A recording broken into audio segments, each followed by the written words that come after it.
கிறிஸ்துவுக்குள் பிரியமானவர்களே, கிறிஸ்துவுக்குள் நண்பர்களே, சகோதரரே, சகோதரிகளே, நம்ம இன்னிலிருந்து ஒவ்வொரு நாளும் வேத வசனத்தை ஆரம்பிக்கிறதுக்கு முன்னாடி ஒரு சிறிய ஜெபம் பண்ணிட்டு ஸ்டார்ட் பண்ணலாம் அப்படிங்கிற ஒன்று ஆண்டவர் என் இருதயத்தில் கொடுத்தாரு.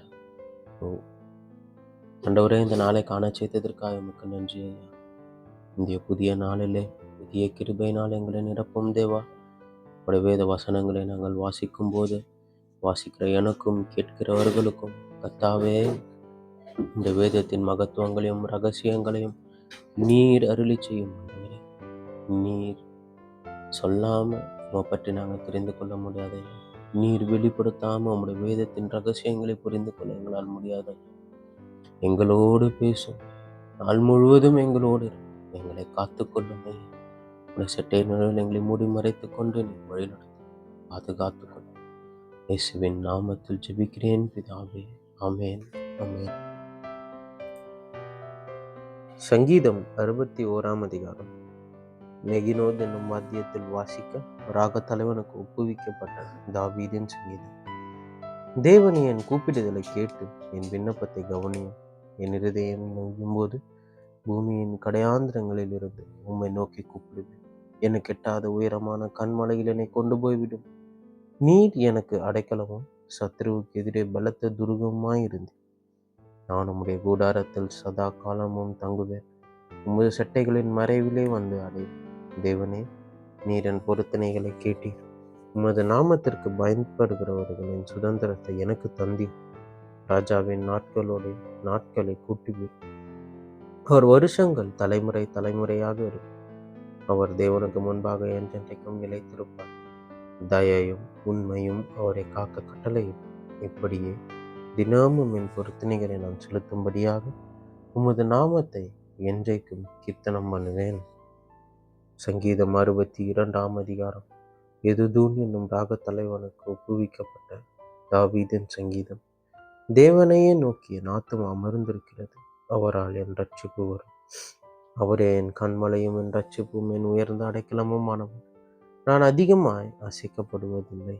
நீங்கள் இதுவரைக்கும் ஒரு மனுஷனுக்கு தீங்கு செய்ய நினைப்பீர்கள். நீங்கள் அனைவரும் சங்கரிக்கப்படுவீர்கள். சாய்ந்த மதிலுக்கும் இடிந்த சுவருக்கும் ஒப்பாவீர்கள்.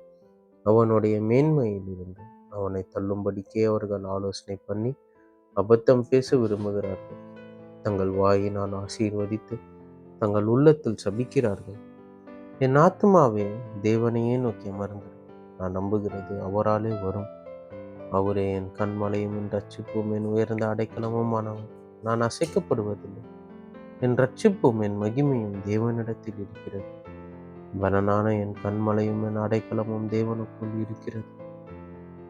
ஜனங்களே, எக்காலத்திலும் அவரை நம்புங்கள். அவர் சமூகத்திலும் ஒரு இருதயத்தை ஊற்றிவிடுங்கள். தேவன் நமக்கு அடைக்கலமாய் இருக்கிறார். கீழ்மக்கள் மாயையும் மேன்மக்கள் பொய்யுமாமே. தராசிலே வைக்கப்பட்டால் அவர்கள் எல்லாரும் மாயையிலும் லேசானவர். கொடுமையை நம்பாதிருங்கள். கொள்ளையினால் பெருமை பாராட்டாதிருங்கள். ஐஸ்வர்யம் விருத்தியானால் இருதயத்தை அதன் மேல் வைக்காதேயுங்கள்.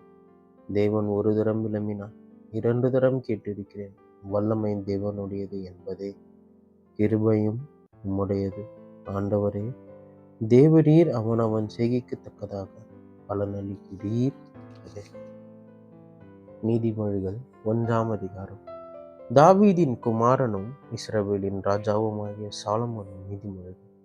இவைகளால் ஞானத்தையும் போதகத்தையும் அறிந்து புத்திமதிகளை உணர்ந்து விவேகம், நீதி, நியாயம், நிதானம் என்பவைகளை பற்றி உபதேசத்தை அடையலாம். இவைகள் பேதைகளுக்கு வினாவையும் வாலிபருக்கு அறிவையும் விவேகத்தையும் கொடுக்கும். புத்திமான் இவைகளை கேட்டு அறிவில் தேறுவான். விவேகி நல்ல ஆலோசனைகளை அடைந்து நீதிமொழியையும் அதன் அர்த்தத்தையும் ஞானிகளின் வாக்கியங்களையும் அவர்கள் உரைத்த புதைப்பொருள்களை அறிந்து கொள்ளுவான். கர்த்தருக்கு பயப்படுதலே ஞானத்தின் ஆரம்பம். மூடர் ஞானத்தையும் போதகத்தையும் அசட்டை பண்ணுகிறார்கள். என் மகனே, உன் தகப்பன் புத்தியை கேள், உன் தாயின் போதகத்தை தள்ளாதே. அவைகள் உன் சிரசுக்கு அலங்காரமான முடியும் உன் கழுத்துக்கு சரப்பணியுமாயிருக்கும். என் மகனே, பாவிகள் உனக்கு நயங்காட்டினாலும் நீ சம்மதியாதே. எங்களோட வா, ரத்தம் சின்னபடி நாம் பதிவிருந்து குற்றமற்றிருக்கிறவர்களை முகாந்திரமின்றி பிடிக்கும்படி ஒளித்திருப்போம். பாதாளம் விழுங்குவது போல் நாம் அவர்களை உயிரோடே விழுங்குவோம். குழியில் இடங்குகிறவர்கள் விழுங்கப்படுவது போல் அவர்களை முழுமையும் விழுங்குவோம்.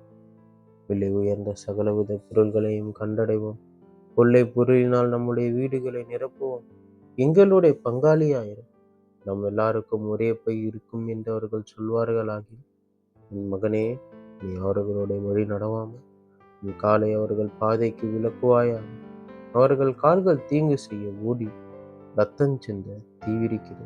எவ்வகையான பச்சையானாலும் சரி, அது என் கண்களுக்கு முன்பாக வலையை விரிப்பது விருதா. இவர்களோ தங்கள் இரத்தத்திற்கு பதிவிரிக்கிறார்கள், தங்கள் பிராணனுக்கே ஒளி வைத்திருக்கிறார்கள். பொருளாசையுள்ள எல்லாருடைய வழியும் இதுவே. இது தன்னை உடையவர்களின் உயிரை வாங்கும். ஞானமானது வெளியே நின்று கூப்பிடுகிறது, வீதிகளில் சத்தமிடுகிறது. அது சந்தடி உள்ள தெருக்களின் சந்திலும் ஒளிமுக வாசலிலும் நின்று கூப்பிட்டு பட்டணத்தில் தன் வார்த்தைகளை வசனித்து சொல்லுகிறது. பேதைகளை நீங்கள் பேதைமையை விரும்புவதும், நிந்தனைக்காரரை நீங்கள் நிந்தனையில் பிரியப்படுவதும், மதியினரே நீங்கள் ஞானத்தை விருப்பதும் எதுவரைக்கும் இருக்கும்? என் கடிந்து கொள்ளுதலுக்கு திரும்புங்கள். இதோ என் ஆவியை உங்களுக்கு அருளுவேன். என் வார்த்தைகளை உங்களுக்கு தெரிவிப்பேன். நான் கூப்பிட்டும் நீங்கள் கேட்க மாட்டோம் என்கிறீர்கள். நான் என் கையை நீட்டியும் கவனிக்கிறவன் ஒருவனும் இல்லை. என் ஆலோசனையை எல்லாம் நீங்கள் தள்ளி என் கடிந்து கொள்ளுதலை வெறுத்தீர்கள். ஆகையால் நானும் உங்கள் ஆபத்து காலத்தில் நகைத்து நீங்கள் பயப்படும் காரியம் புசல் போல் வரும் ஆகடியும் வருவேன். நீங்கள் பயப்படும் காரியம் புசல் போல் வரும்போதும், ஆபத்து சூறாவளி போல் உங்களுக்கு நேரிடும் போதும், நெருக்கமும் இடுக்கணும் உங்கள் மேல் வரும்போதும் ஆகடியம் பண்ணுவேன். அப்பொழுது அவர்கள் என்னை நோக்கி கூப்பிடுவார்கள், நான் மறு உத்தரவு கொடுக்க மாட்டேன். அவர்கள் அதிகாலையில் என்னை தேடுவார்கள், என்னை காண மாட்டார்கள். அவர்கள் அறிவை விடுத்தார்கள், கர்த்தருக்கு பயப்படுதலை தெரிந்து கொள்ளாமற் போனார்கள். என் ஆலோசனை அவர்கள் விரும்பவில்லை, என் கடிந்து கொள்ளுதலை எல்லாம் அசட்டை பண்ணினார்கள். ஆகையால் அவர்கள் தங்கள் வழியின் பலனை புசிப்பார்கள், தங்கள் யோசனைகளினால் திருப்தி அடைவார்கள். வேதைகளின் மாறுபாடு அவர்களை கொல்லும், மூடரின் நிர்விசாரம் அவர்களை அழிக்கும்.